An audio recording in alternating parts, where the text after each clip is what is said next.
ప్రతి మహిళ ఖచ్చితంగా ఈ వీడియోను చూడాలి, ప్రతి ఒక్కరికి తెలియజెప్పాలి. ఒక తండ్రి తన గారాల కూతురికి ఖరీదైన ఐఫోన్ కొనిచ్చాడు. కూతురు చాలా సంతోషపడి వెంటనే ఓపెన్ చేస్తుంది. వెంటనే తనకు కొంచెం డబ్బు కావాలంటుంది. తండ్రి ఎందుకు అని ప్రశ్నించాడు. అందుకు కూతురు ఇలా చెప్పింది, ఐఫోన్ కి screen guard and back cover వేస్తే కింద పడ్డా పగలకుండా దుమ్ము పడ్డా వెంటనే తుడిచేలా ఉంటుంది. అవి కూడా ఐఫోన్ వారే తయారు చేస్తారు. వాటితో ఫోన్ కి చాలా అందం కూడా వస్తుంది అని చెప్తుంది. అందుకు తండ్రి చిరునవ్వు నవ్వి, మనిషి తయారు చేసిన చిన్న వస్తువును కనబడకుండా దాచేసి దానికి అందం వస్తుందంటున్నావు.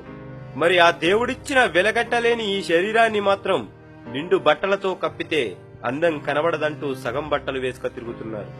స్త్రీ అంటే ఒక మాతృమూర్తి.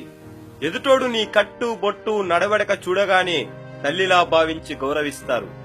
సగం విప్పుక తిరిగితే ఎదుటోనికి కనబడేది నీ అందం కాదు, నీపై వ్యామోహం. ఈ వీడియోను తప్పక షేర్ చేయండి. పోయేదేం లేదు, 10 మందికి ఉపయోగపడుతుంది, వారిలో మార్పు వస్తుంది.